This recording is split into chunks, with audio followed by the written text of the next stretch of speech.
திருச்சிற்றம்பலம். கதை கதையாம் காரணமாம். இந்த தொகுப்பில் முதல் கதையாக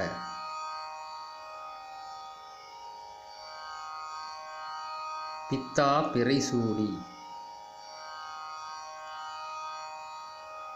சந்திரனுக்கு அருள் செய்த விஷயத்தை, அந்த கதையை இப்போ பார்க்க போகிறோம்.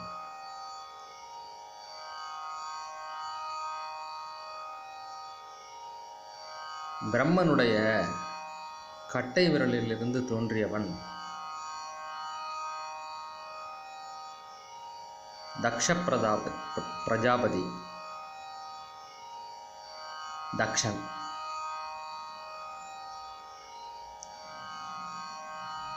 பொதுவாகவே கையில் உள்ள விரல்கள்லேயே கட்டை விரல் ரொம்ப ஒரு பலமானது, அது நமக்கு எல்லாருக்குமே தெரியும். அப்படி எல்லா விரலையும் மடக்கி கட்டை விரலை உயர்த்தி காட்டினோம்னா நான் ரொம்ப பெரிய ஆள் அப்படி சொல்கிறோம் இல்லையா, தம்ஸ் அப். அது மாதிரி. ஆனால் அதனுடைய உண்மையான பொருள் வேறு, அது அப்புறமா பார்ப்போம், இன்னொரு இடத்துல பார்ப்போம். பிரம்மனுடைய கட்டை விரலிலிருந்து தோன்றியவன் தக்ஷன். அதனால் அவன் அதுக்கேற்ற மாதிரி அப்படி கட்டை விரலை தூக்கி காட்டுற மாதிரி நல்ல ஒரு பலம் உடையவனாகவும் புத்தி உடையவனாகவும் அப்படி தான் சொல்கிறாங்க. எனக்கு என்னமோ புத்தி உள்ளவனாட்டம் தெரியலை. சரி, அது ஏன்னு அப்புறமா பார்ப்போம். நம்ம பேச போகிறது சந்திரன் கதை தான். அதனால் தக்ஷனை பற்றி இப்போ பேச வேண்டாம். தக்ஷனுடைய கதை பேசும்போது அவங்க கதையை நல்லா விரிவாக பேசுவோம்.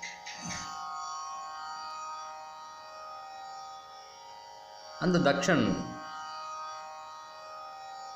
எல்லா நட்சத்திரங்கள், 27 நட்சத்திரங்கள் இருக்கு இல்லையா, அஸ்வினி, பரணி, ரோகிணி, கார்த்திகை, இந்த நட்சத்திரங்கள் எல்லாத்தையும் பெண்களாக பெற்று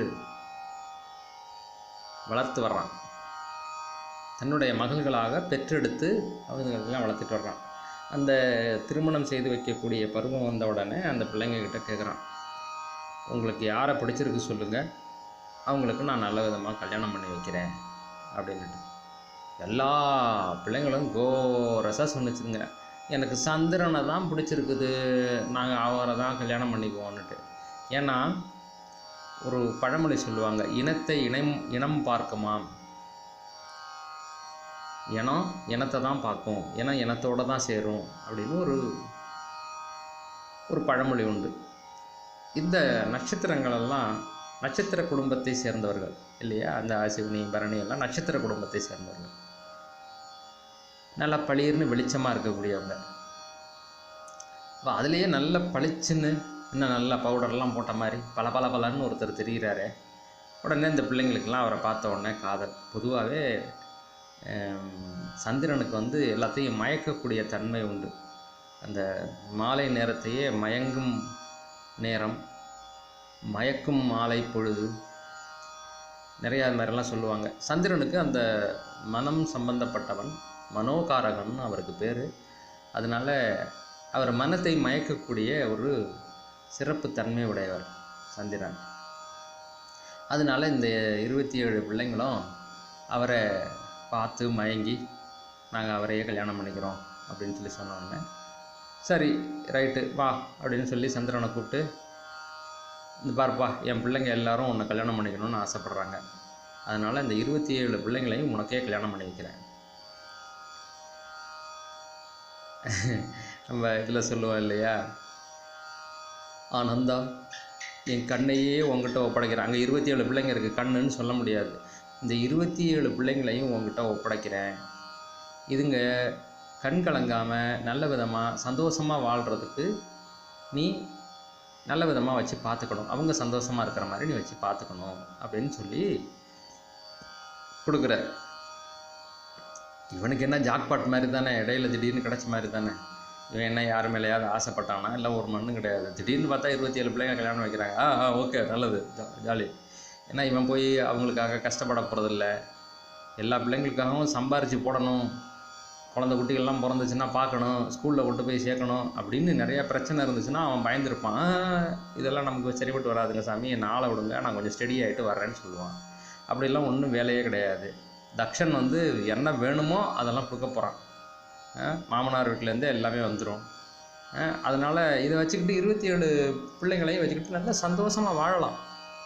ஆனால் அந்த முட்டாள் யார், சந்திரன் என்ன பண்ணான் அப்படின்னா 27 பிள்ளைங்க மேலேயும் நல்ல சரிசமமாக அன்பு செலுத்தி எல்லார் மேலேயும் ரொம்ப இது பண்ணி, ஏன்னா எல்லாரும் விரும்பி தானே தன்னை விரும்பி தானே வந்திருக்காங்க, அவங்கள வந்து நம்ம ஒரு மாதிரி உதாசீனப்படுத்தலாமா அப்படிங்கிற அறிவு இல்லாமல் என்ன பண்ணிட்டான் அப்படின்னா 2 பெண்கள் மேலே மட்டும், எனக்கு பேரெல்லாம் ஞாபகம் இல்லை, நம்மளுடைய கதையும் கருத்தும் தான் நமக்கு முக்கியங்கிறனால நான் நேரடியாக அந்த விஷயத்தை மட்டும் சொல்லிட்டேன். 2 பெண்கள் மேலே மட்டும் ரொம்ப பிரியமாக இருக்கான். மற்ற பிள்ளைங்க மேலே பிரியமாக இருந்திருந்துருக்கலாம். ஆனால் அவன் என்ன பண்ணிட்டான்னா அவங்கள உதாசீனப்படுத்துறது, ஒரு மாதிரி இது பண்ணுறது, அது மாதிரி பண்ண உடனே என்ன ஆகிடுச்சுன்னா அந்த பிள்ளைங்களாம் ரொம்ப மனசு வந்து போய் அப்பா கிட்ட போய் ஒரு நாள் அவன் மூடு சரி இல்லாமல் இருக்கும்போது, இந்த கருத்துக்கள் எல்லாம் ரொம்ப முக்கியமான விஷயங்கள். ஏன்னா எந்த நேரத்தில் எதை போய் யாருக்கிட்ட சொல்லணும் அப்படின்ட்டு இடம் பொருள் ஏவல்னு இருக்குது. அவன் கொஞ்சம் மூடு சரி இல்லாமல் இருக்கும்போது சிவபெருமான் மேலே கொஞ்சம் கோபமாக இருந்தான், ஏதோ ஒரு தொந்தரவு நடந்திருக்கும் போது. அந்த சமயம் பார்த்து போய்ட்டு அப்பா இவர் வந்து என்னை நல்லாவே வச்சுக்க மாட்டேங்கிறாரு, அவ மேலே மட்டும் ரொம்ப பிரியமாக இருக்கிறாரு, என் மேலே எல்லாம் பிரியமாகவே இருக்கிறல்ல, எங்கள் எல்லாரையும் சீ போ அப்படின்னு விரட்டி அடிக்கிறாரு. அப்படியே பண்ணா ஐயோ கெப்பா, கல்யாணம் பண்ணி கொடுக்கும்போது என்ன சொல்லி கல்யாணம் பண்ணி கொடுத்தேன்? எல்லா பிள்ளைங்களையும் ஒழுங்காக வச்சு பாதுகாக்கணும்டான்னு சொல்லி தானே கொடுத்தேன் நான் அப்படின்னு அந்த இருக்கிற கோபத்தில், ஏற்கனவே வேறு டென்ஷனாக இருந்தார், இதையும் சொன்ன உடனே கோபத்தில் சபிச்சிட்டார். இது மிகப்பெரிய முட்டாள்தனம். தன் பெற்ற பிள்ளையினுடைய மருமகன், தனக்கு மகனுக்கு சமமானவன் மருமகன்னு சொல்லிட்டு அவனை வந்து சபிக்கிறது அப்படிங்கிறது வந்து ஒரு மிக மோசமான, அதாவது அவன் எவ்வளோ ஒரு கீழ்த்தரமான நிலையில், கீழான நிலையில் இருந்திருக்கிறான் அப்படிங்கிறத குறிக்கிறது. என்ன சபிச்சான் அப்படின்னா சந்திரனை வந்து தக்ஷன் வந்து ஒவ்வொரு நாளும் ஒவ்வொரு கலையாக தேய்ந்து அழிந்து போக கடவது. என்ன சாபம் விட்டான்? ஒவ்வொரு நாளும் ஒவ்வொரு கலையாக தேய்ந்து அழிந்து போக கடவது அப்படின்னு சொல்லி சாபம் விட்டான். இந்த 16 பேர்கள், இந்த 16ங்கிற நம்பருக்கு ரொம்ப ஒரு சிறப்பு உண்டு. அது மாதிரி 16 கலைகளையும் உடையவன் சந்திரன். அப்போயாவது யோசிச்சிருக்கணும், என்னடா அப்படி சொல்லிவிட்டானேன்ட்டு. இந்த ஆள் சொல்கிறான்ல எங்கே படிக்க போகுது அப்படின்னு சொல்லிட்டு கொஞ்சம் ஜாலியாக தான் இருந்துட்டான். மறுநாள் பார்த்தா அப்படியே கொஞ்சம் கொஞ்சமாக தேஞ்சிக்கிட்டே வர்றான். பயம் வந்துடுச்சு, ஓடி போனான். முதல்ல பிரம்மலோகத்தில் போய் பிரம்மாதேவரே என்னை காப்பாற்றுங்க அப்படின்ட்டு. இப்போ அந்தவர் தக்ஷனுடைய சாபத்துக்கு நாங்கள் வந்து விமோசனம் கொடுத்தோம்னா அவன் எங்களை சும்மா விட மாட்டான், அதனால் நான் எதுவும் பண்ண முடியாது, வேறு யாரையாவது போய் பாருன்ட்டு. அப்புறமா போய் வைகுண்டத்தில் போய் காக்கும் கடவுளே என்னை காப்பாற்ற வேண்டும், இது மாதிரி சாபம் கொடுத்துட்டாருன்ட்டு. இப்போ நான் காக்கும் கடவுள் தான், ஆனால் தவறு பண்ணவங்களெல்லாம் காக்க முடியாது. நீ பண்ணது மிகப்பெரிய தவறு. அவங்க கல்யாணம் பண்ணும்போதே சொல்லியிருந்துருக்கணும், இந்த மாதிரி 27 பிள்ளைங்களெல்லாம் நான் கல்யாணம் பண்ணிட்டு வச்சுட்டு நல்ல விதமாக குடும்பம் நடத்த முடியாது, ஏதோ ஒரு பிள்ளைய கல்யாணம் பண்ணி வை, இல்லை 2 பிள்ளைங்களை கல்யாணம் பண்ணி வை, வேணா நான் அட்ஜஸ்ட் பண்ணிக்கிறேன் அப்படின்னு சொல்லியிருந்துருக்கணும். 27 பிள்ளைங்களை பண்ணும்போதுன்னுட்டு நீ பாட்டுக்கு மண்டையாட்டிட்டு அதில் வந்து 2 பிள்ளைங்க மேலே மட்டும் ரொம்ப பிரியமாக இருந்துட்டு மற்ற பிள்ளைங்களை எல்லாம் ஒரு மாதிரி உதாசீனப்படுத்தி இழிவுபடுத்தினீங்கன்னா அது தப்பாக இல்லையா? அதுக்குண்டான தண்டனை அனுபவிக்கணுமாண்ணா? அதுக்குண்டான தண்டனைனா இவ்வளவா சாமி? தேஞ்சி அழிந்து போக கடவுதுன்னு சொல்லியிருக்கிறாரு, நான் அழிஞ்சா போகணும், அவ்வளோ மோசமான தப்பையாக பண்ணிவிட்டேன் அப்படின்ட்டு. எனக்கு அதெல்லாம் தெரியாது. உன் பக்கத்தில் நியாயம் இருந்துச்சுன்னா உன்னை காப்பாற்றுவேன், உன் பக்கத்தில் நியாயம் இல்லை, தக்ஷனுடைய சாபத்தில் நியாயம் இருக்குது, அதனால நான் உன்னை காப்பாற்ற முடியாதுன்னு அவரும் கையை விரிச்சிட்டார். இப்போ எங்கே போகிறது? வேறு வழி இல்லை, கைலாயத்துக்கு வந்தான். அது வர்றதுக்குள்ளார என்ன ஆயிடுச்சுன்னா 15 கலை தேஞ்சிட்டான். ஒற்றை கலையாக நாளைக்கு செத்து போயிடுவான். இதைத்தான் சொல்லுவாங்க, சாகும்போது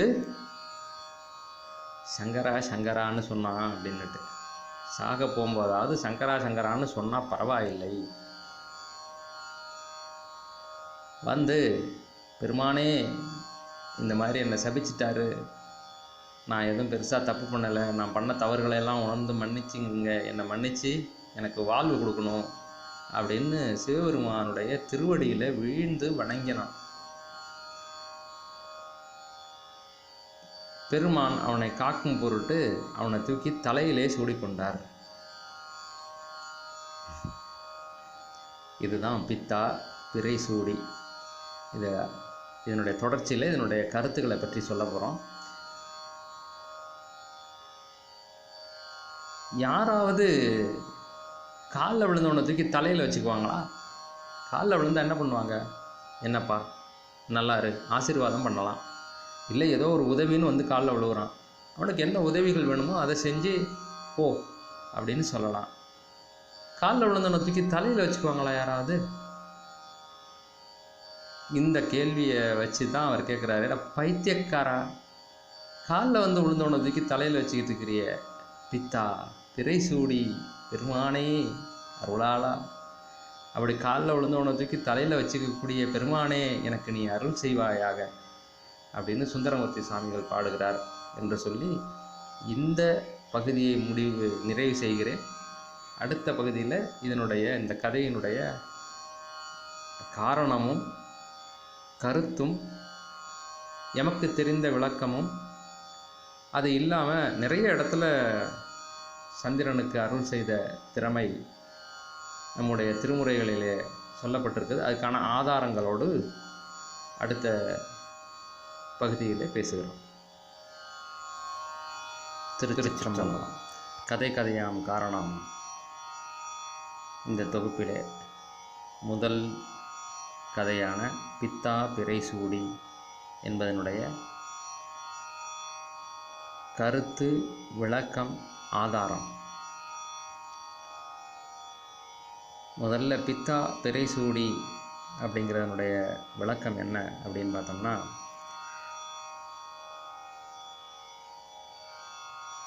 ரொம்ப சுருக்கமாக சொல்லணும்னா, பெத்த மனம் பித்து, பிள்ளை மனம் கல் அப்படின்னு ஒரு பழமொழி உண்டு.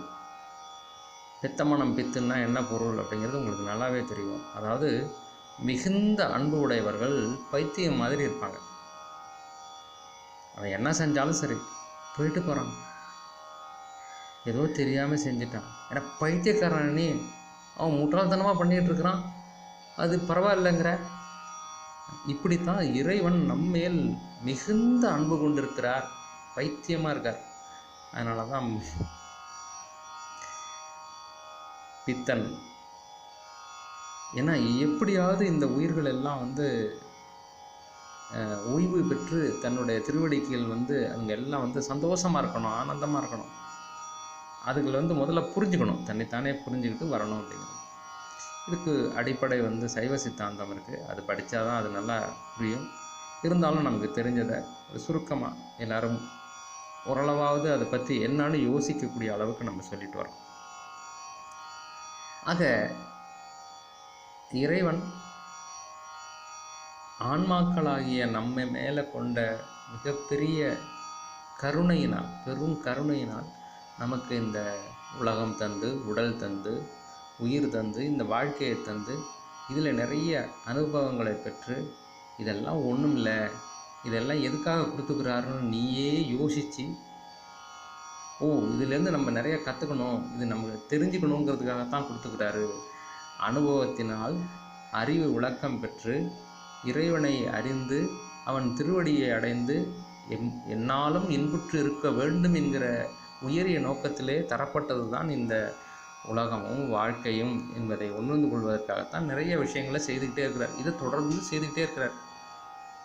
நம்மெல்லாம் பார்த்திங்கன்னா, இப்போது ரோட்டில் போயிட்டுருக்கோம், ஒரு நாய் குட்டி ஒன்று ஒரு சகதியில் விழுந்துருச்சு. ரொம்ப கடினமான ஒரு நாற்றம் பிடித்த ஒரு சகதியில் விழுந்துருச்சு. அதை எடுக்கணுன்னா பாவமாக இருக்குது, நல்ல குட்டி வேறு, பாவம் கத்திக்கிட்டே கிடக்கு, விட்டோம்னா ஏதாவது செத்துப்படுமோன்னு பயமாக இருக்குது, ஒரு யோசனையாக இருக்குது, இரக்கம் வருது அது மேலே. நம்மளே ஏதோ பண்ணி பார்க்குறோம், ஏன்னா கையை விட்டு எடுக்க முடியாது. ஒரு குச்சியை வச்சு இது பண்ணி ஏதாவது ஒன்று பண்ணி எப்படியும் மெதுவாவான்னா அது கத்திக்கிட்டே உள்ளறையே சுற்றிக்கிட்டே இருந்துச்சுன்னா கொஞ்ச நேரம் ட்ரை பண்ணிட்டு ஓடான்னு தூக்கி போட்டு போயிடுவோம். ஆனால் அப்படி இல்லை. கிட்டத்தட்ட அந்த நிலையில் தான் நம்ம அந்த ஆன்மாக்கள் ஆகிய நாமெல்லாம் இருந்தோம். அதை விடாமல் அதுக்கு மேலே மேலே பிறவிகளை கொடுத்து ஒன்று ஒன்றா பழக்கப்படுத்தி அதுக்கு மேல்நிலை கொண்டுட்டு வந்து அப்படியே அதுலேருந்து வெளியில் கரையேறினவங்களும் இருக்கிறாங்க நிறைய பேர். அப்படிப்பட்ட பேர் அருளாளன், பேரருள் கருணை மிகுந்தவன். அதனால் நம்ம மேலே பைத்தியமாக இருக்கான்.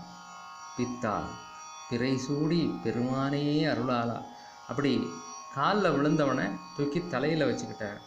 அதனால தான் பித்தா பிறை சூடின்னு சொன்னாங்க அப்படிங்கிறத சின்ன கருத்து. அதுக்கு பிறகு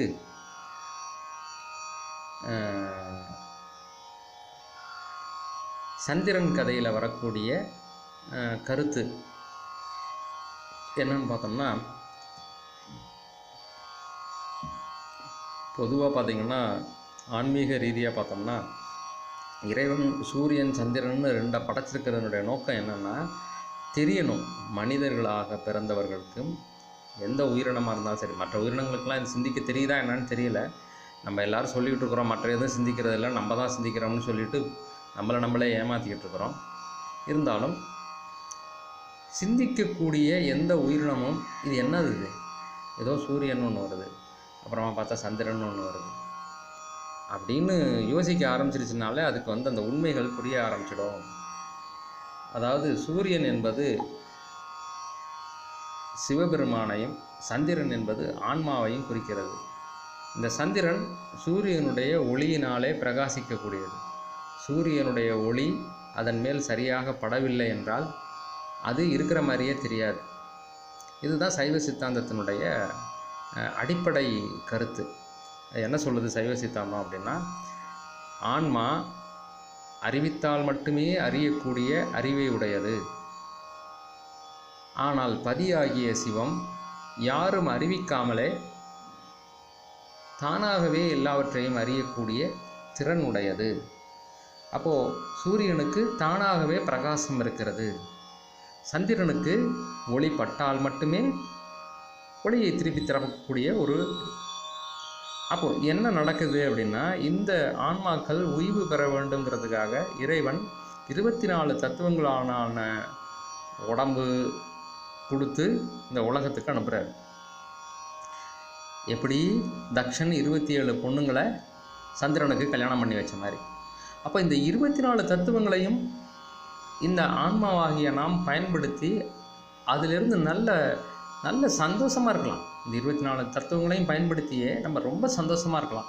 ஆனால் நிறையா பேர் அப்படி இருக்கிறதில்ல. கண்ணில் மட்டுமே உயிரை வச்சுக்கிட்டு இருப்பாங்க. அந்த டிவி, அடுத்தது மொபைலு, விட்டா சினிமா, ஆட்டம் பாட்டம் கொண்டாட்டம், கண்ணால் மட்டுமே பார்க்குறது, இந்த காதால் மட்டுமே கேட்குறது, இந்த 2 புலன்களை மட்டுமே வச்சுக்கிட்டு உயிர் வாழணும்னு ஆசைப்படுவாங்க. இவனுக்கு எதுக்கு இவ்வளோ மற்ற பொறிப்புலன்கள்லாம் இறைவன் கொடுக்கணும்? உண்டா இல்லையா? ஆக இது எல்லாத்தையும் வச்சுக்கிட்டு நல்ல சந்தோஷமாக அனுபவிக்கிறது மட்டும் இல்லாமல் மேல்நிலைக்கு போகிறதுக்கான முயற்சிகளையும் இந்த ஆன்மாக்களாகிய நாம் செய்யலாம். அப்படி செய்யாமல் அந்த சந்திரன் எப்படி 2 பிள்ளைங்க மேலே மட்டுமே அதே மாதிரி திங்கிறதுலேயே குறியாக இருப்பாங்க.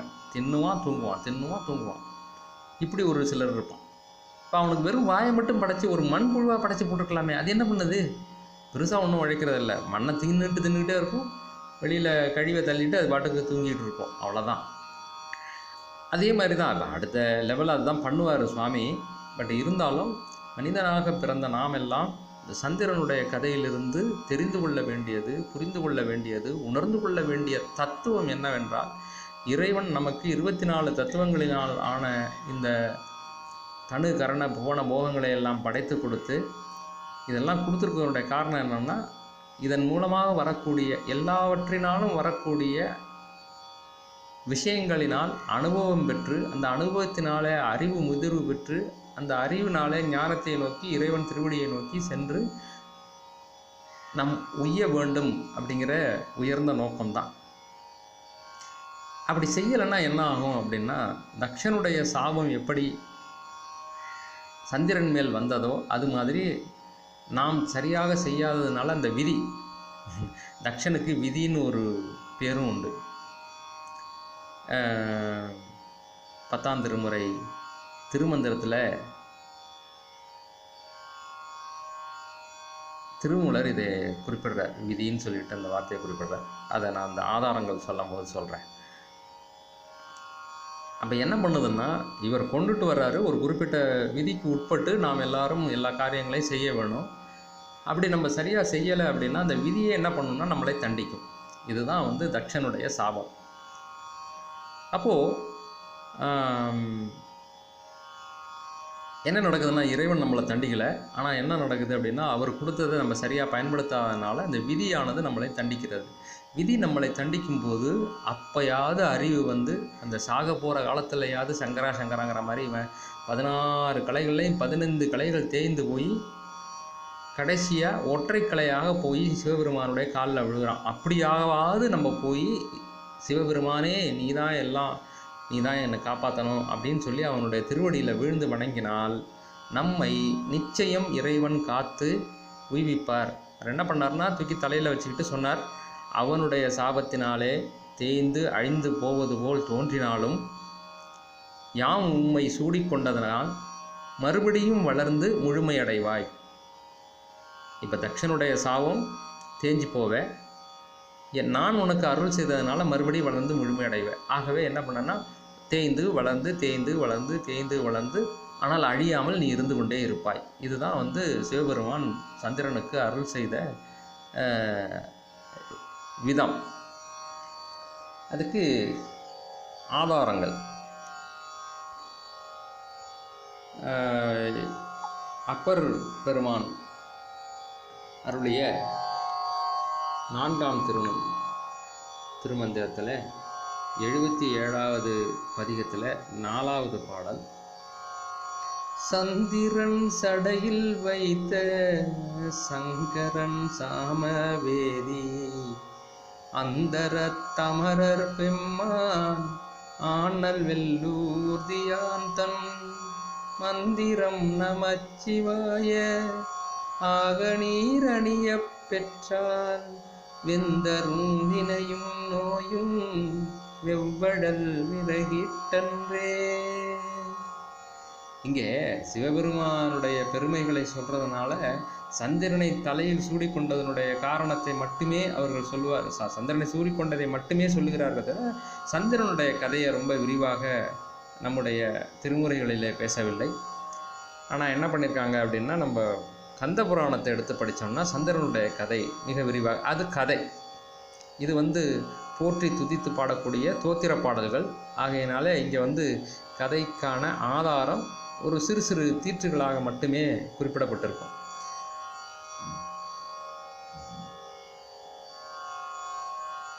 கதை வேணும்னா புராணத்தை படித்தோம்னா தான் நமக்கு கிடைக்கும். கந்த புராணத்தை படித்தோம்னா அதிலேருந்து சந்திரன் சாபம் நீங்கிய படலம் அதெல்லாம் இருக்குது.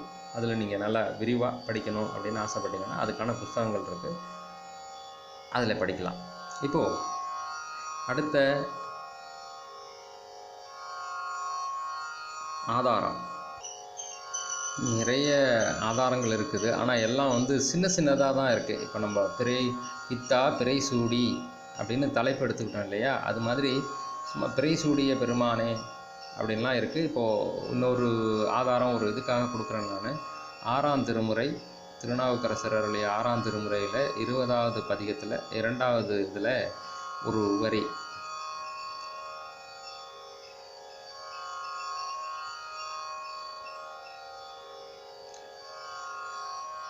படையானை பாசுபதா வேடத்தானை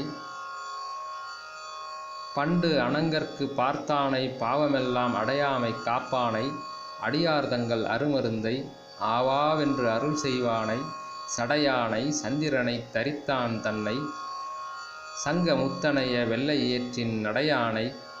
அது அவருடைய பெருங்கருணையை சொல்கிறதுக்காக சொல்லும் போது அப்படியே வரிசையாக வந்துக்கிட்டே இருக்கும். அவருடைய சடை அழகு, அவருடைய அழகு, அவருடைய திறமை, இதுகளை சொல்லும் போதெல்லாம் சடை கங்கை சந்திரனையும் சூடினானை தரித்தானை அப்படின்னு சொல்லிட்டு ஒரு ஒரு சிறு கீற்றாக தான் வருதே ஒழிய நிறைய விஷயங்கள் எதுவும் சந்திரனை பற்றி நம்முடைய திருமுறைகளிலே இல்லை. இந்த விதிங்கிறத மட்டும் இப்போ சொல்கிறேன் நான். திருவாசகத்திலேயே மாணிக்கவாசகர் பெருமான் திருவுந்தியாரில் ஆட்டின் தலையை வீதிக்கு தலையாக கூட்டியவா பாடி உந்தி வர. ஆட்டின் தலையை விதிக்கு தலையாக, விதிங்கிறது இங்கே தட்சணை குறிப்பிடுவது. ஏன்னா விதியை நிர்ணயிக்கிறவர் பிரம்மன்.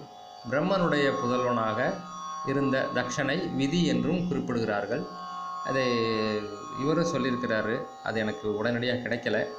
நீங்களும் கொஞ்சம் முடிஞ்சால் தேடி பாருங்கள். அதாவது திருமந்திரத்தில் திருமூலர் சொல்லியிருக்கிறார். அவரை சிறு விதி என்று குறிப்பிடுவார்கள் அப்படின்னு நான் கேள்விப்பட்டிருக்கிறேன். பிரம்மனை விதி என்றும் பிரம்மனுடைய மகனான தட்சனை சிறு விதி அப்படின்னு சொல்லி குறிப்பிடுவாங்க அப்படின்னு கேள்விப்பட்டிருக்கிறேன். நீங்களும் கொஞ்சம் தேடி பாருங்கள். ஆக இப்போது அதனுடைய இவ்வளோ நேரம் பேசினதை ஒரு சின்ன கருத்தாக முடித்து நிறைவு செய்வோம். பித்தா பிறைசூடி என்ற இந்த தலைப்பிலே நாம் எடுத்துக்கொண்டது சந்திரனை தக்ஷனுடைய மகள்களான 27 நட்சத்திரங்களை மணந்து அவர்கள் எல்லோரிடமும் சந்தோஷமாக இருந்து வாழ்ந்து அனுபவித்து உயர்நிலையை அடையாமல் அறிவிழந்து 2 பெண்கள் மேலே மட்டுமே அதிகமான ஈர்ப்புடையும் ஆசையோடையும் இருந்து அதனால் விதியாக இருக்கக்கூடிய தக்ஷன் கொடுத்த சாபத்தினால தேய்ந்து கொஞ்சம் கொஞ்சமாக தேய்ந்து அழிந்து போகும் நிலையிலே போய் சிவபெருமானுடைய திருவடியிலே வீழ்ந்து வணங்க அவர் தன் பெருங்கருணையினாலே அவனை தூக்கி தலையிலே சூடிக்கொண்டு, தக்ஷனுடைய சாபத்தினால் நீ தேய்ந்து மறைந்து அழிவது போல் தோன்றினாலும் என்னை அடைந்து வேண்டியதால் உமக்கு வாழ்வழிக்கும் பொருட்டு மறுபடியும் மீண்டும் நீ வளர்ந்து முழுமை அடையக்கூடிய வரத்தை தருகிறோம். ஆகவே தக்ஷனுடைய சாபத்தினால் நீ தேய்ந்து அழிந்து மறைந்து போவது போல் தோன்றினாலும் மீண்டும் வளர்ந்து தேய்ந்து வளர்ந்து தேய்ந்து இப்படியாக நீ வாழ்ந்து கொண்டே இருப்பாய், உனக்கு அழிவே கிடையாது அப்படின்னு ஒரு